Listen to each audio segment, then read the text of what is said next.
السلام عليكم ورحمة الله وبركاته. أحبتي في الله، معاكم أختكم في الله مامة عمر وكريم. النهاردة إن شاء الله هنعمل مع بعض أكلة جميلة جدا جدا هتعجبكم جدا جدا جدا. هنعمل مع بعض طريقة الحمام الكداب. هعملها لكم بطريقة سهلة جدا هتخليكم تحبوا الطريقة دي، وإن شاء الله هتعملوا بيها على طول. هتنفعك في العزومات، هتنفعك في رمضان. طريقة سهلة وطريقة جميلة إن شاء الله هتعجبكم. إحنا اللي مسمينه حمام كداب يا جماعة علشان هو بيتعمل بالفراخ، بوراك الفراخ. تمام كده. طبعا انت بتروحي بتجيبي كميه الوراك اللي انت عايزاها، وبتخلي بتاع الفراخ بيخليها لك. تمام. لو انت بتعرفي تعمليها في البيت اعمليها، ما بتعرفيش يبقى انت خلي بتاع الفراخ يخليها لك. هتحتاجي لها ايه بقى؟ هتحتاجي لها بصلايه كبيره، هتحتاجي لها حبايتين من الطماطم، وهنحتاج البهارات بتاعتنا عباره عن معلقه من الفلفل الاسمر، معلقه من الملح، معلقه من السبع بهارات، معلقه من الحبهان المطحون، وهنحتاج معلقة من القرفة معلقة صغيرة، وهنحتاج برضو معلقة صغيرة من السكر، وهنحتاج كوباية وربع من الرز المصري العادي يا جماعة. تمام. هي دي كل مكوناتنا اللي احنا هنعمل بيها. تعالي يلا اقولك بنعمله ازاي وبيتحشي ازاي وهنعمل جنبه ايه، علشان ما نعملهوش هو طبعا لوحده. لو عملناه لوحده هنجوع مش هنعرف ناكله. هنعمل معاه ايه كمان. هتعجبك الفكرة جدا جدا. يلا بينا نشوف هنعمل ايه. يلا بينا.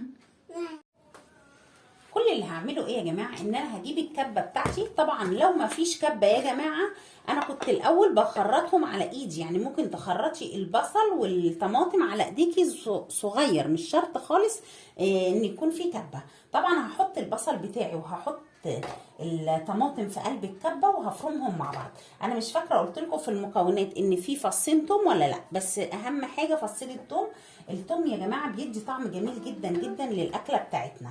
تمام. هحط كده المكونات بتاعتي في قلب الكبه، واحط عليهم البهارات، وهفرمهم فرمه كويسه جدا، وهرجع لكم تاني عشان ما اطولش عليكم الفيديو. خليكم معايا. انا كده خلاص فرمت الحاجه بتاعتي او الخضار بتاعي زي ما حضراتكم شايفين كده. تمام. زي ما قلت لك لو ما فيش كبه تقدري تستخدمي ان انت تقطعيهم صغير. تمام. هعمل ايه؟ هتبل الوراك بتاعتي. بصوا يا جماعه هي بتبقى معموله ازاي. بتبقى معموله زي قرطاس كده. تمام. علشان احنا نحشي وهنقفل كل الورك دوت كده مع بعض، هيبقى شكل الحماميه بالمنظر ده. تمام. هنقفل كل الورك بالشكل دوت، هيبقى شكل الحماميه. تمام. انا ايه زي ما قلت لك لازم يبقى معمول زي القرطاس كده. هناخد كده حاجات بسيطه ونتبل الورك بتاعنا كده علشان يبقى ليه طعم. تمام. حاجات بسيطه من الخلطه دي. طبعا الخلطه دي احنا هنعمل بيها ايه؟ هنعمل بيها الرز. بس ايه، هناخد كده حبه منها نتبل الوراك بتاعتنا بالشكل ده. بتدي طعم جميل جدا جدا جدا للورك لما بتتبليه. تمام كده.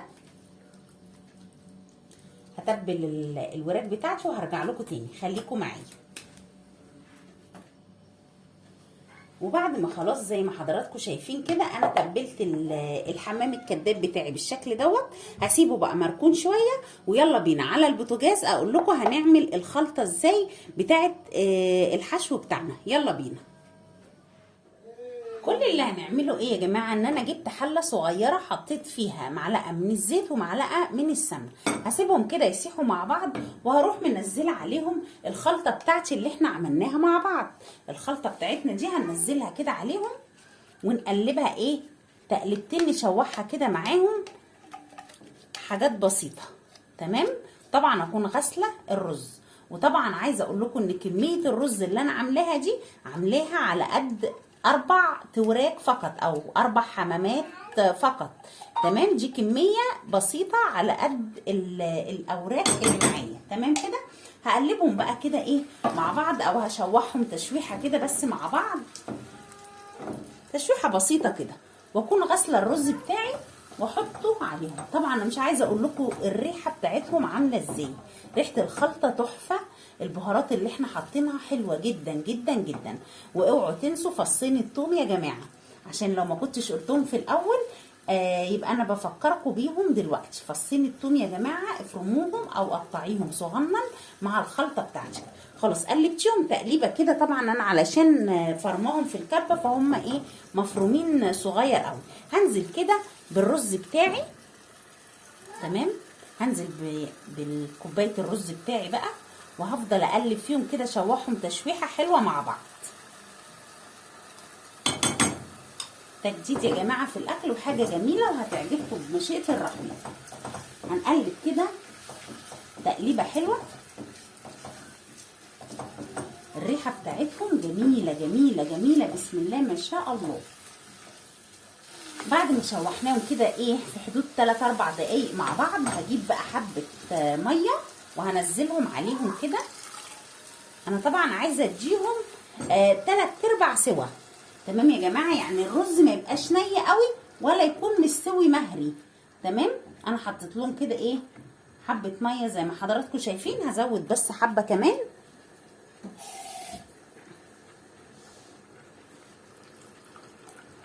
يا دوبك الميه تكون ايه زي ما حضراتكم شايفين كده. هقرب لكم الكاميرا شويه كده، بس مش عايزه ميه كتير عليه. تمام، هقلبهم كده بقى مع بعض. خلاص قلبناهم وهسيبهم كده لحد ما يشربوا. هوطي عليهم لحد ما الرز ياخد 3/4 سوا يا جماعه، وبعدين هنرجع تاني مع بعض نشوف هنعمل ايه. خليكم معايا. وده كان شكل الرز بعد ما ايه استوى خلاص وعملناه. بصوا يا جماعه الرز ايه في تكه بسيطه تكه بسيطه تكمل سواها بقى مع الحمام بتاعنا او مع الوراك بتاعتنا. تمام اهو جميل جدا وريحته تجنن. هنعمل ايه بقى؟ هنبدا نحشي. هنحشي ازاي يا جماعه؟ انا طبعا محضره خلل سنان، بس انا بحب اعمل بالفتله بصراحه. يعني انا محضره ابره وفتله هخيطها. تمام، اللي عنده خله سنان يعمل يقفل بيها. تمام، اللي مش عنده حابب يعمل بالفتله زيي تمام كده. انا هجيب الورك بتاعي كده بسم الله الرحمن الرحيم واحط كده فيه ايه هحشيه بقى. ندخل ايه ده طبعا ايه بصوا ده كده ندخل هنا كده.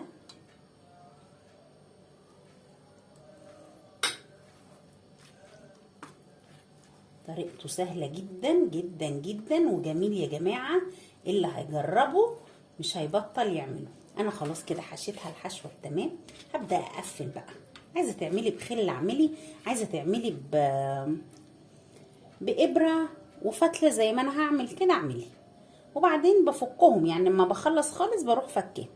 اما الحاجة بتاعتي بتستوي ممكن تلفيها بستريتش، يعني لو عايزة تلفيها بستريتش تمام. تمام كده. انا عامله الابره كده هخيط كده هلفه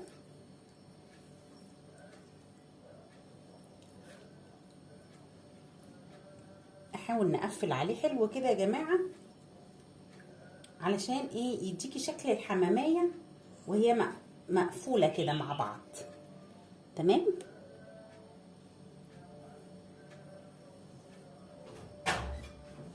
هنقفل كده كده. طبعا لو عندك خله هعيد تاني، لو موجود الخله اعملي. انا موجود خله بس انا بحب اعمل اعمل كده اطمن اكتر انه اتقفل حلو بالابره. حماميه ولا مش حماميه؟ قفلناها بالشكل دوت كده خلاص. تمام، قفلناها كده خلاص كده. بصوا يا جماعه اهي بقت شكل الحماميه ولا لا؟ حماميه دي ولا مش حماميه؟ تمام كده. انا هكمل بقى بقيه الوراك بتاعتي بالمنظر ده وهرجع لكم تاني عشان ما اطولش عليكم الفيديو. خليكم معايا.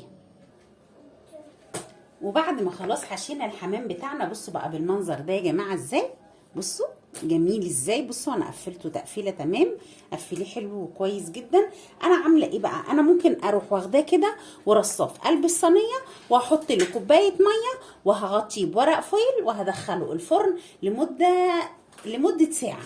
تمام، هيستوي وهيبقى زي الفل. بس طبعا احنا مش هناكله لوحده. طيب علشان نشبع بقى وناكله مع رز وناكله كده مع اكله جميله، عملت ايه؟ انا جبت الصينيه بتاعتي، حطيت في قلبها بطاطس، قطعت في قلبها بطاطس وجزر وفلفل وبصلايه، يعني كميه البطاطس بقى براحتك طبعا. قطعت فيها زي ما بقول لكم فلفلايه وجزرايه، وحطيت عليها بقى ملح وفلفل اسمر وكمون، يعني ايه، وقلبتهم مع بعض تقليبه حلوه، ورقه لورا، وهرص بقى الحمام بتاعي على الوش كده. تمام. انا قلت بدل ما اعمله لوحده طبعا هتبقي محتاجه ان انت تعملي اكله جنبه، وهتبقي محتاره لو ما فيش محشي مش هتعرفي تعمليه لوحده. يعني لو مش عامله محشي بقى او مكرونه بشاميل او اي حاجه من الحاجات دي مش هتعرفي تاكليه لوحده. لو عندك صلصه، معلقه صلصه ادهني الوش، ما عندكيش يبقى هترصيه بالمنظر ده، وهحط كوبايتين ميه وهحطهم على النار يغلوا لمده نص ساعه كده، وبعدين هغطيه بورق الفويل وهدخله الفرن ساعه، وهوريكم بقى شكله عامل ازاي. خليكم معايا. وكده اول ما طلعنا الحمام الكداب بتاعنا من الفرن، ايه رأيكم؟ بصوا شكله بقى عامل ازاي، حاجة كده جميلة جميلة جميلة. بصوا كأنه حمامية صغنونة. بصوا طبعا الكاميرا هي اللي مكبراه شوية، بصوا، وانا كمان جايبة بصراحة الوراك كبيرة شوية، فعلشان كده ايه يعني كبرت مني الحمامية شوية. ايه رأيكم؟ طبعا بقى تاكلي الرز معاها. انا عملت رز واحده وواحده، وحطيت اللفت، وهنقعد ناكل بقى احلى حمام كداب. يا رب تكون وصفتي النهارده عجبتكم. ما تنسوش لو عجبكم الفيديو تعملوا لايك وتعملوا اشتراك للقناه. ما تنسوش تفعلوا الجرس علشان يوصل لكم كل جديد. والسلام عليكم ورحمه الله تعالى وبركاته.